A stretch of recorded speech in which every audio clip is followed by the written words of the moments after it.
মাছেরা চিনল নবীজিকে,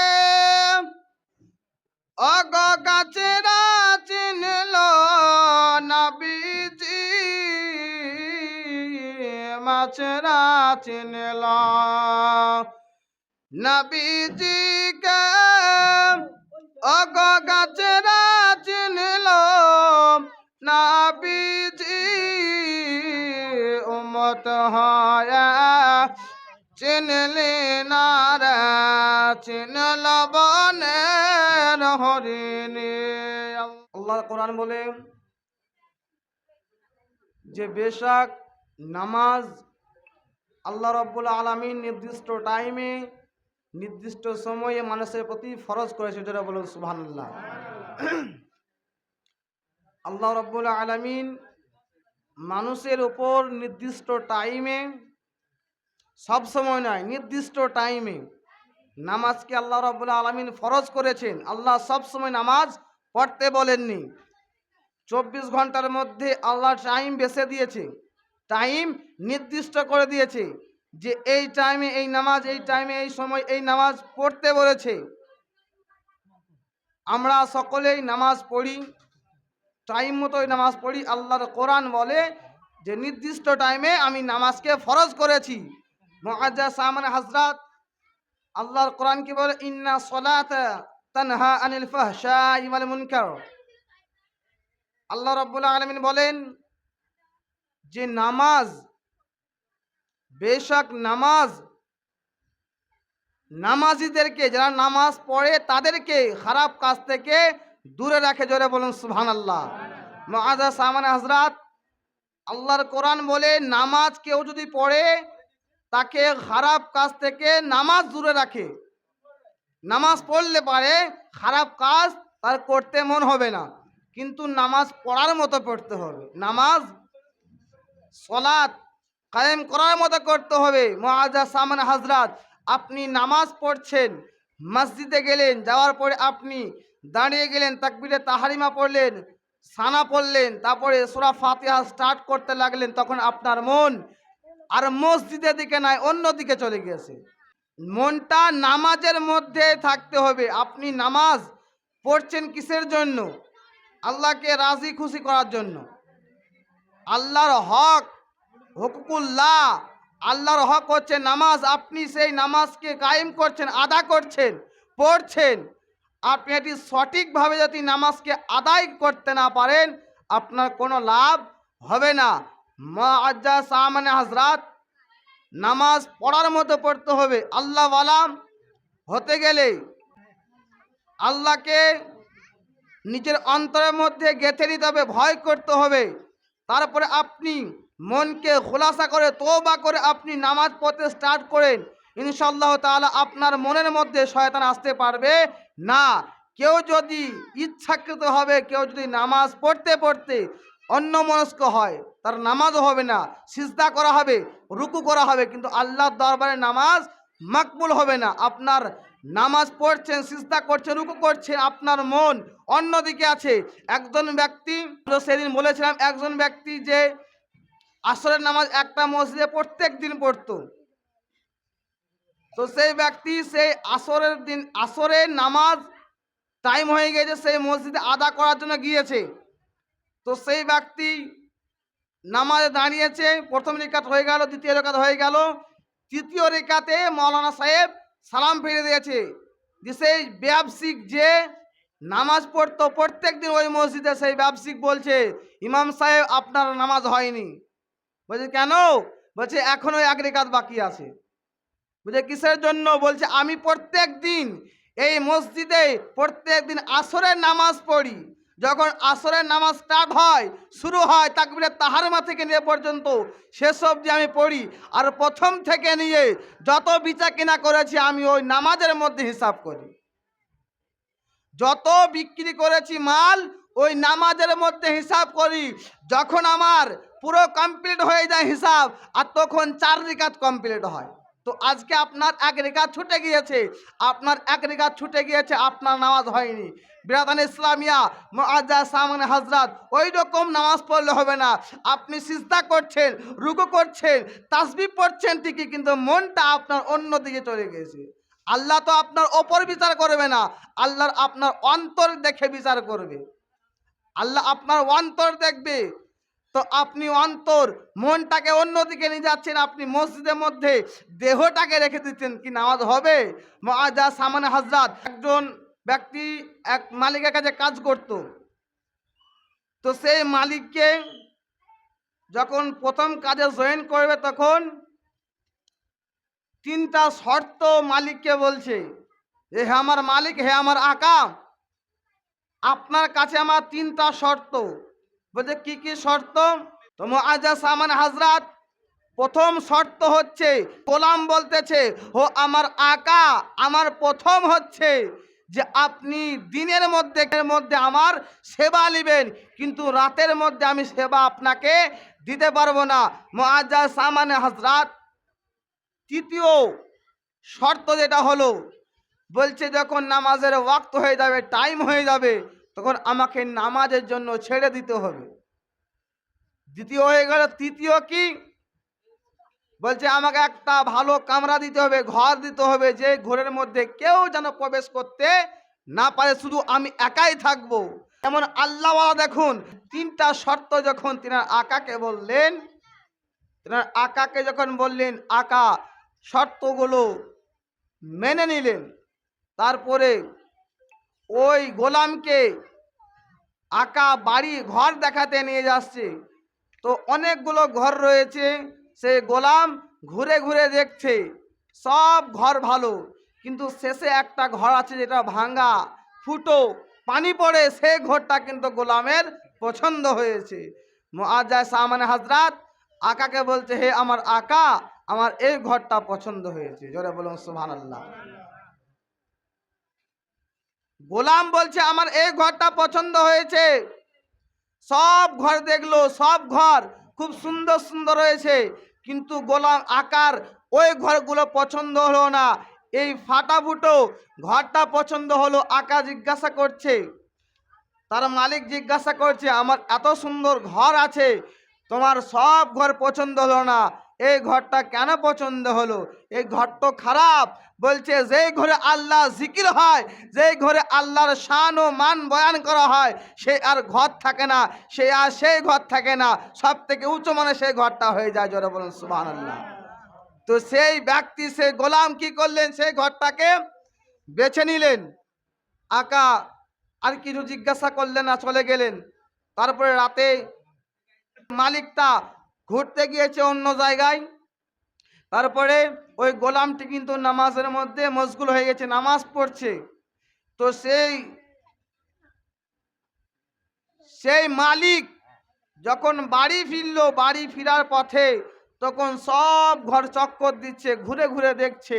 তখন সেই গোলামের ঘরে গিয়ে হাজির হয়ে দেখছে, তো সেই গোলামটি সিজদাতে পড়ে আল্লাহর কাছে কান্না মেরে বলছে, হে আল্লাহ, আমি জানো আমার যে আকা আছে, তাকে যেন আমি দিনে সেবা দিতে পারি, যেন রাতে আপনার ইবাদত করতে পারে, সেই সুযোগটা আমাকে দিও। জোরে বলুন সুবহানাল্লাহ।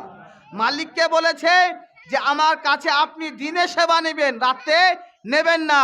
আল্লাহর কাছে ওই ফারিয়াদটি করছেন যে, হে আল্লাহ, তুমি আমার প্রতি ওই দিনের সেবাটা মালিকের উপর লাজিম করে দাও, যেন আমি দিনে সেবা দিতে পারি এবং রাতে তোমার তাসবিহ, তোমার জিকির করতে পারি। জোরে বলুন সুবহানাল্লাহ। তো সে আকা দেখছে এই কথাটা, মালকিন দেখছে গোলাম সিজদায় পড়ে পড়ে এরকম কথা বলছে। মুআজ্জাজ সামনে হযরত চলে গেলেন। তারপরে যখন দ্বিতীয় দিন যখন এলেন, তখন ওই রকমভাবে সিজদাতে পড়ে আছে এবং নামাজ পড়ছে, তাসবিহ করছে, অনেক কিছু জিকির করছে মুআজ্জাজ সামনে হযরত। তো দ্বিতীয় দিন যখন মালিক এলো, দ্বিতীয় দিন দেখছে যে আমার গোলামটা ওই রকমই করছে। তো মুআজ্জাজ সামনে হযরত, তো সে মালিক কি করলো?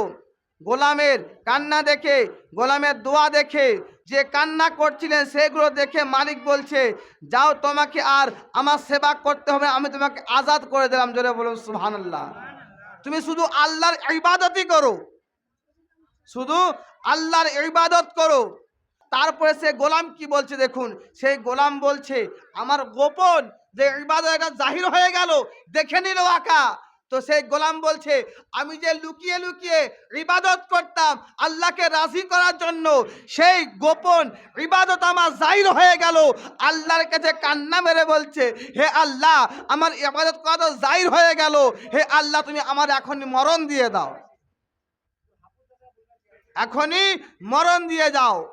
আমাদের কিছু মুসল্লি আছে, কিছু মা বোনে আছে, কিছু মানে বয়স্ক মুসল্লি হোক বা জোয়ান হোক, যদি একবার তাহাজ্জুদ নামাজ পড়ে তো সে বলে বেড়ায়। দেখেন কিছু কিছু লোক আছে, আমি তাহাজ্জুদে নামাজ পড়ি, বলে কি বলে না, আমি তাহাজ্জুদ পড়ি। তুমি পড়ো, ওখানে জাহির করছে, আর রিয়াকারীকে আল্লাহ পছন্দ করে না, ও বলে বেড়াচ্ছে। তো সেই গোলাম কি করলো, সেই গোলাম আল্লাহর ইবাদত করছিল, মালিক দেখে নিল, আল্লাহর কাছে ফরিয়াদ করে বলছে, হে আল্লাহ, আমার যখন ইবাদত জাহির হয়ে গিয়েছে, আমি আর দুনিয়াতে থাকতে চাই না, আমাকে উঠিয়ে নাও। জোরে বলুন সুবহানাল্লাহ। এইরকম ইবাদত করতে হবে। এইরকম ইবাদত করলে আল্লাহর কাছে মাকবুল হবে, গ্রহণযোগ্য হবে। আপনার নামাজ আপনাকে খারাপ কাজ থেকে দূরে রাখবে। আপনি নামাজের মধ্যে আপনি হিসাব চালাচ্ছেন, সেই নামাজ আপনার কোনোদিন আল্লাহর দরবারে মাকবুল হবে না। ওই গোলামের মতো আপনাদেরকে আমাদেরকে ইবাদত করতে হবে আল্লাহকে রাজি করার জন্য। জোরে বলুন সুবহানাল্লাহ। আল্লাহকে রাজি করার জন্য সেই গোলাম কতটা আল্লাহকে বিশ্বাস করতেন, মহব্বত করতেন, শুধু একটা কারণ কি ছিল, নামাজ পড়া দেখে নিয়েছে মালিক। তার আগে তো মালিক বলেছে যে তোমাকে আর আমার সেবা করতে হবে, তুমি আল্লাহর ইবাদত করো। সেই কথাটি বলার কারণে গোলাম তখন বলছে, হ্যাঁ আল্লাহ, আমাকে তুলে নাও। আল্লাহ রাব্বুল আলামিন সঙ্গে সঙ্গে সেই ব্যক্তিকে মৃত্যু দিয়ে দিলেন। জোরে বলে ইন্না লিল্লাহি ওয়া ইন্না ইলাইহি রাজিউন। মুআজ্জাজ সামনে হযরত, তো নামাজ নির্দিষ্ট টাইমে, নির্দিষ্ট সময় আমাদের প্রতি ফরজ করেছে, আমাদেরকে নামাজ পড়তে হবে। হুকুকুল্লাহ, হুকুকুল্লাহ হচ্ছে আল্লাহর হক। নামাজ, রোজা, হজ এবং যাকাত হচ্ছে আল্লাহর হক।